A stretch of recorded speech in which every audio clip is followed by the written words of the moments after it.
I'm Chip, and you're watching the PitStop Delta on the Digital Grandstand. Two major news surfaced this week, so we might as well start with those. Firstly, the fact that McLaren racer, two-time world champ, undisputed great of Formula One and meme-generating machine Fernando Alonso will skip this May's Monaco GP to compete in the Indy 500.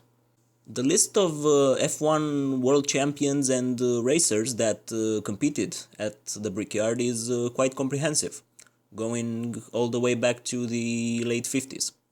Let's see, we have the likes of Juan Manuel Fangio and Sir Jack Brabham, whom went there but underperformed, really, when you take into account their credentials. Then there were the literally bloody 60s, when more top-class F1 racers tried their hand at the 500. Jim Clark, Graham Hill, Sir Jackie Stewart, Denny Hulme, and also the late great Jochen Rindt. In the 70s and 80s, there were two F1 champions who tackled the Indy with, various degree of success. Mario Andretti and Emerson Fittipaldi. And of course, in the early 90s, Nigel Mansell raced not only the Indy 500, but the whole kart, the name at the time of the American Open Wheel Championship, famously holding both the F1 World Championship title and the kart championship at the same time, because the kart season finishes some weeks before the F1 season finale. Speaking of the 90s, a racer who made his name in the Americas, later joined F1 with Williams, competed also at the Brickyard, talking of course of Canadian Jacques Villeneuve. In more recent times, two names more or less familiar in the F1 paddock tried their hand at the Indy, one Pablo Montoya and Alexander Rossi. Both of whom won the event at their very first respective visits to the Brickyard. So, Alonso, what can he do? Well, he'll be driving a McLaren Honda Andretti car thing, being a teammate of sorts to the defending winner, last year Alexander Rossi.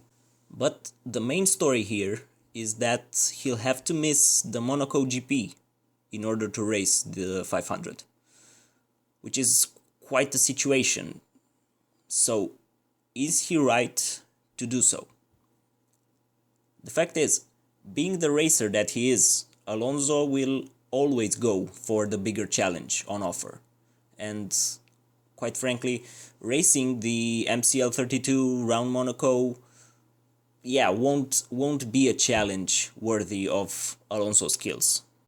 So an agreement was approved for him to skip this one race in F1 in order to bring the McLaren name back to the Indy for the first time in 30 plus years. As for his replacement for Monaco, it's looking like Jenson Button will do a Felipe Massa, albeit only for this one race, and come out of his retirement, not named retirement. As for what can Fernando achieve there?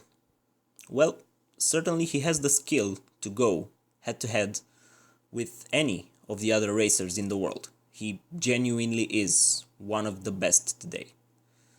Trouble is, he had raced in F1 and occasionally on a go-kart track for the, better part of the last 15 years? Going from circuit racing to oval racing is quite a switch. On the plus side, he has a team behind him that has won there before, and also on many other oval tracks in the Americas. He has the talent, he has the drive and the opportunity. As long as testing and practice goes well, and he gets the right setup understanding, he'll do just fine. Believe it or not, Honda are quite a powerhouse in American racing series, despite the quite shit F1 credentials they sport at the moment. As for a fight for a top position, I am the first to acknowledge the fact that a win there is nothing more than Alonso deserves. Everything he's done in F1, especially from 2010 onwards was almost flawless. The fact that he's not a 5 or 6 times world champion is solely the cause of the cars he's driven being shit. He wants and deserves to win the Indy 500. And yes, just as he stated, one day also compete at the Le Mans 24 hours and win that one too. The unofficial named Triple Crown of motorsport. Can he do it this May in Indianapolis? Maybe. One thing's for sure, he'll be the ever professional racer he is. He came a long way from 2007. Right, that's that. The second piece of interesting news, the Turkish Grand Prix is back. Maybe. Possibly. Quote, an agreement is agreed in principle, is all we know. Chase Carey of Liberty Media and the Big Mustache CEO of F1 had a meeting with the president of Turkey and the Istanbul Park circuit owner.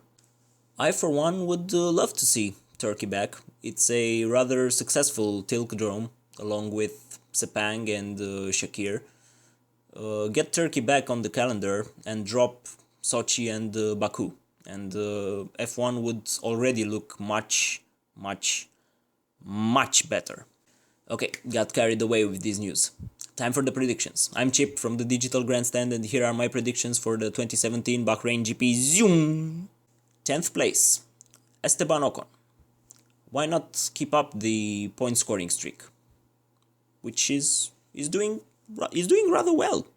In 9th, Sergio Perez. Beat his teammates through and through and solidify himself as a future prospect for one of the big teams. That's all he has to do this week. 8th place, Carlos Sainz Jr. His performance in China was something to behold. This guy is way too underrated. Show everyone what you're made of, man. In 7th place, Felipe Massa. I really need to believe Massa had a weekend off in China. He can do better and he will do better. So why not start in Bahrain? 6th, Max Verstappen. Because Ricciardo needs to up his game. 5th place, Daniel Ricciardo. Because he needs to and will up his game and beat his teammate. In 4th place, Valtteri Bottas. Tough time being in a top team, eh? Valtteri will get up there with the others, but it might take a little longer.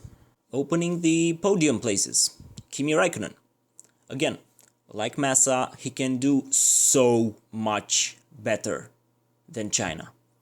Also, Bahrain is a track he really enjoys. He's been on the podium more times than any other racer who competed there.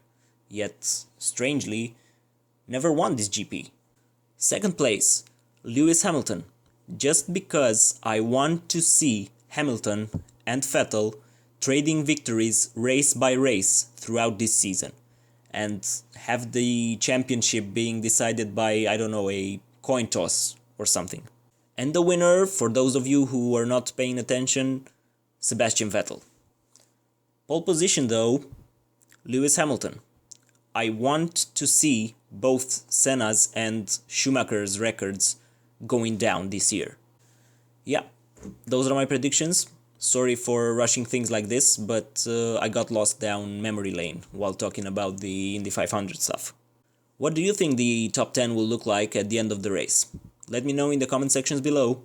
I've been Chip. You can find me on Twitter here, and I'll see you next time on the Digital Grandstand.